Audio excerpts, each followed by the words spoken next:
Welcome to Bad News Hughes. This is Don Hughes with your Canadian election update. Let's run through the parties. The Liberal Party is a public relations scam that plants trees around the mass grave that is Canadian history. Justin Trudeau is like if George W. Bush got in a kayaking accident and lost his intelligence and charisma. Just a total zero. These bourgeois sleazebags sell military gear to the Saud family regime and then call themselves humanitarians. Now, the Conservative Party is basically Canada's wing of the National Party in South Africa under apartheid. These twisted creeps are proud that Canada is a settler colony and won't have it any other way. The things Liberals pretend to be sad about, the Conservatives openly support. Their leader is Andrew Scheer, a man so bland that listening to him speak is like eating a box of crackers without a glass of water. The New Democratic Party, or NDP, has never led a federal government, but it's certainly run left-wing movements into the ground in a number of provinces. The NDP has a new leader in Jagmeet Singh, and the big question is whether Canadians are too racist to vote for someone with Punjabi heritage. That's the wrong question. Canadians are too racist to vote for anyone. We need a revolutionary committee to run the whole show. The Bloc Québécois starts with a great idea. We need to destroy Canada. Then they ruin it by saying Quebec still needs to exist. The whole idea sounds like a divorced dad. Quebec wants to keep imperialism on weekends.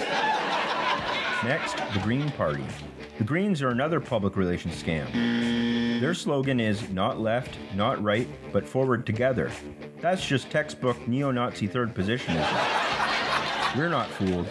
The Green Party dreams of joining a coalition with the Liberals. It's like when you watch your garbage collector dump your recycling into the same bin as the trash. Then there's the People's Party, which is a half-assed attempt to start a new fascist party. Hey bozos, you already have 5 fascist parties to choose from. I just listed them. Let's talk issues. The NDP has promised a national pharmacare program, which makes sense in a country that supposedly has free healthcare. Unfortunately, they aren't planning on getting rid of the causes of all those symptoms. So you'll have to put on some Drake, take a handful of free painkillers, and cry yourself to sleep again. The Conservatives said they'll fix the housing crisis. Their brilliant idea is to let more people dive into high-risk mortgages. 10 years. It's only been 10 years since this idea nuked half the economy, and they're already back at it. Abolish landlords, problem solved. The Liberals, for their part, have promised to plant 2 billion trees. I said they promised trees earlier, but you probably didn't believe me. Look it up. They're promising trees. Now, the official Bad News Hughes election prediction. Here it is. Bourgeois democracy is a sham. You want my sample size? It's 500 years of colonialism. The workers need to turf this whole system and come up with something new.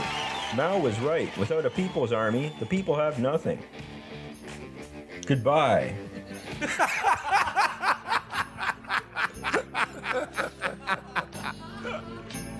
Oh, God. We're recording.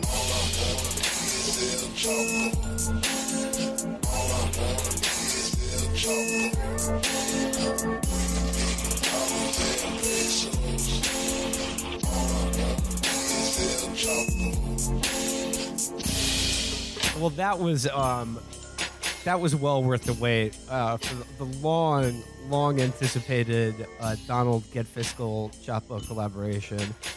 We needed more of his teachings, and luckily he has his own podcast now. Yes, called You Can't Win. Check it out. You Can't Win.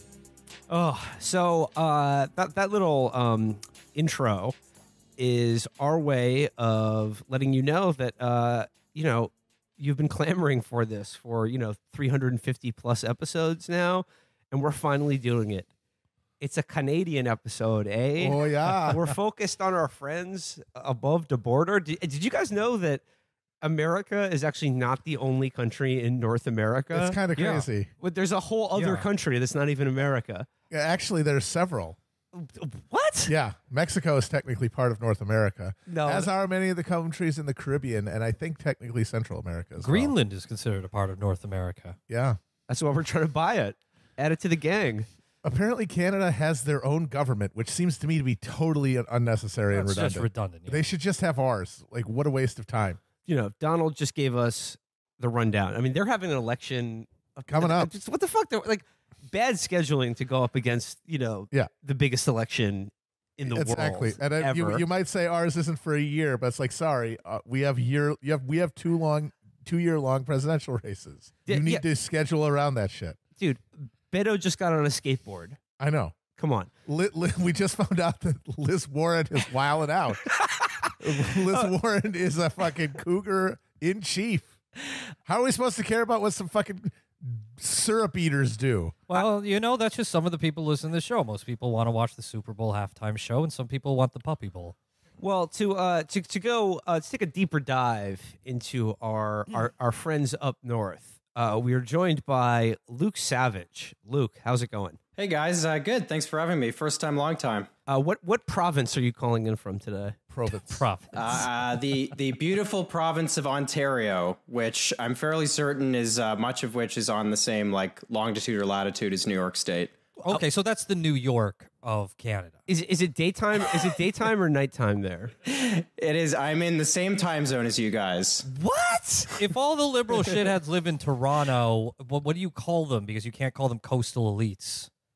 Great Lakes elites? We actually have our own word for that. Close, Virgil. You call them Laurentian elites. That's the term. Okay. What's the heartland? Alberta, right? That's where the psycho. I don't know what counts as the heartland. It might be the prairies. Oh, they call it a tundra, I think.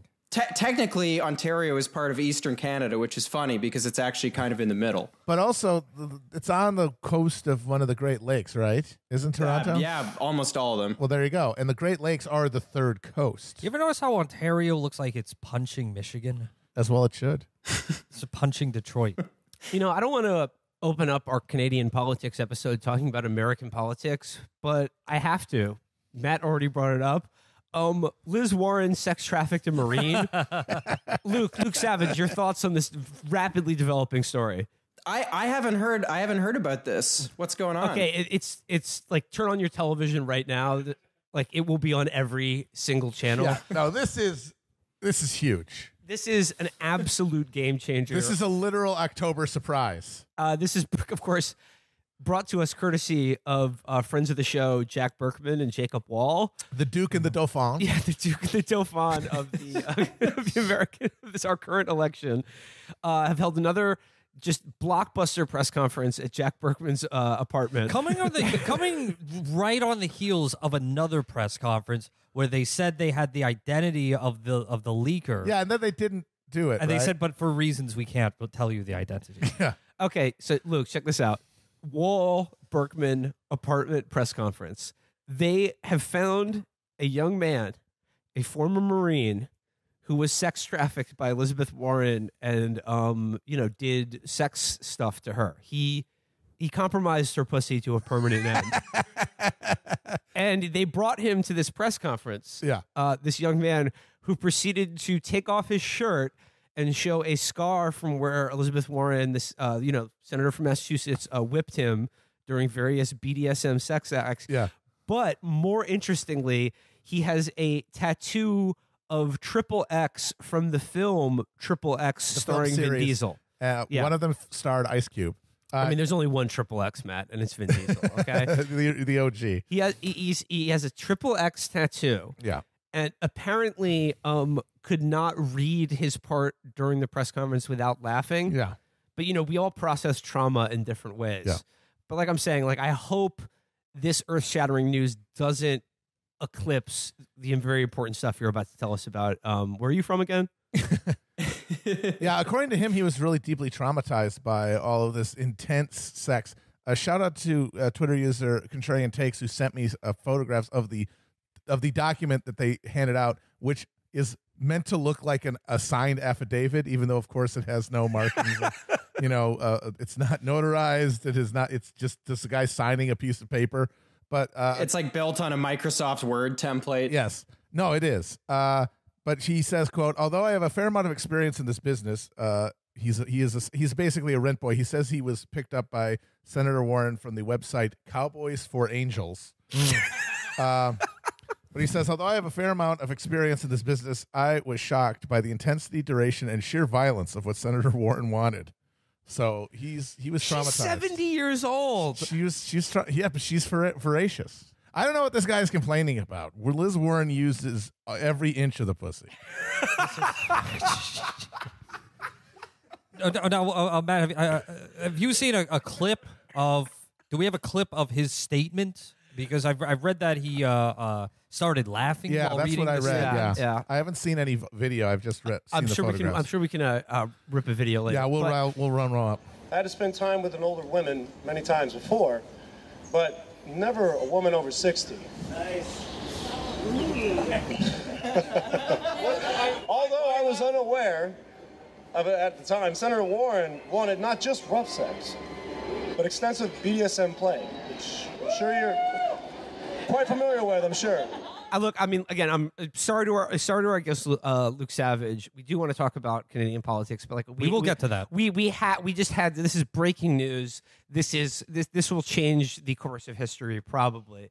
Like I said, all I can think about is Liz Warren or Matt. You said this like popping open a shipping container like in The Wire season 2, and there's just 30 guys wearing like camo cut-off shirts. No shirts, camo shorts. And Timberland boots. Yeah, and they're just like, they're using those old-fashioned Atlas like isometric metal, the spring trainers to get jacked. They're all lubed up.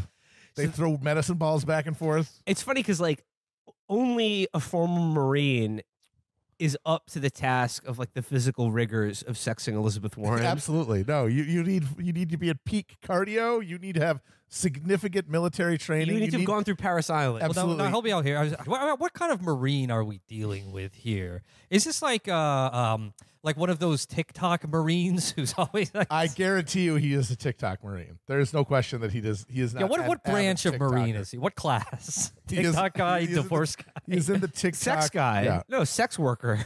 The Marines have a unit dedicated to that. Oh, okay. Hot Marine. Yeah, exactly. Stud. Yeah. He's in the stud brigade. All right. Well, sorry about that. You know, this is important. There's important news happening in this country too. But there is an election going on in Canada, and that's why we've brought Donald to introduce us to this issue. Yeah.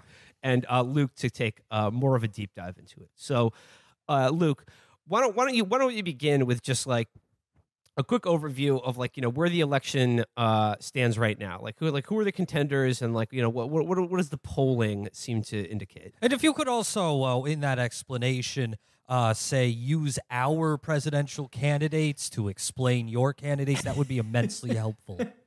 Yeah, I mean, I feel like a certain amount of that will be necessary, but to explain Canada, the problem is, Canada does have a kind of bizarre and quite unique political culture, so the analogies won't always be perfect, but I'll do my best. So, you know, there's the incumbent Liberal Prime Minister, Justin Trudeau. Obviously, you've no doubt heard about some of his recent exploits. Mm-hmm. He's a very theatrical fellow. Yeah, very much so. He's kind of he commits to certain character. Yeah, very much. He's a kind of international brand, kind of walking listicle, who's been with us for the last few years. He won election in 2015. And then you've got the Conservative Party led by Andrew Scheer, who was kind of a compromise candidate. They wanted the wackier one, but they had a weird voting system, so Andrew Scheer won. Who was the wackier one? We're gonna get to him in a second. He's also leading a political party. But wait, isn't there also? I remember when this happened earlier. There was a chance that Canada was going to follow in our footsteps of having a rich TV reality show dickhead become a party leader, because the guy from Shark Tank made an attempt to be the Conservative Party leader, right? Mr. Wonderful. That's right. Kevin O'Leary tried to run for leader of the Conservative Party, and actually, it seemed like he, having declared his candidacy, he spent a lot of time just like traveling around the United States and not really campaigning at all. So because of the obvious Trump parallel, a lot of people freaked out in Canada, and they were like, oh God, it's happening here. And there were a bunch of conservative candidates that tried to kind of emulate Donald Trump's style. There was one who started putting like exclamation marks at the end of her tweets. And she started talking about how we're going to drain the canal, referring to the Rideau Canal in Ottawa, which is near the Parliament buildings. But none of that really caught on. And Andrew Scheer ended up winning the leadership. He's about as interesting as watching paint dry. And he was the Speaker of the House of Commons for many years. And when he stopped being Speaker, it turned out he was just like a pretty run of the mill, social and fiscal conservative. The Conservatives are running on kind of the usual suite of like dueling tax credits that they have with the Liberals. Not very interesting. But the guy who was kind of the first choice of Conservative Party members, Maxime Bernier, who is a former foreign minister, he is leading what's now called the People's Party of Canada. This is the first election they've contested. And it's much more of the kind of, it's much more obviously a kind of far right formation. I think, they've kind of hemorrhaged some candidates. They've had trouble finding candidates. I think a few candidates left because they were like, oh God, there seemed to be a lot of racists here. Mm-hmm. He's in the running. It's not clear how much they're catching on. Then you've got the Green Party, which is sort of, as Donald said in his intro, they're kind of a not left, not right before. They sometimes get mistaken for a kind of left of center party. And it's not that they're cryptically right wing. They're just kind of not really anything. If in downtown Toronto, a lot of their candidates would be sort of, urban progressive, bicycle riding types. And then they would also have candidates that are the type of people that have made a whole bunch of dodgy comments on abortion and post like 9/11 conspiracy videos on Facebook and stuff like that. And they're kind of a leader-centric brand. They've had the same leader for quite some time. Her name's Elizabeth May, and it is kind of the Elizabeth May party in some ways. And then you've got the NDP, which is kind of one of the places I got my political start, I guess 10 or 11 years ago when I was kind of first getting involved in politics. It's Canada's social democratic party. It comes out of the prairie populism and the kind of radical Methodist Christianity of kind of the early 20th century. It was kind of founded as a coalition. Its predecessor, the CCF, was kind of a coalition of farmers, industrial workers, and socialist intellectuals. They merged with the Canadian Labour Congress in the early 60s to create the NDP. The NDP is kind of the social democratic option in Canada these days. So those are kind of the play. Oh, and then, God, there are so many parties this election. There's also the Bloc Québécois, who are the kind of federal wing of the Quebec sovereignty movement.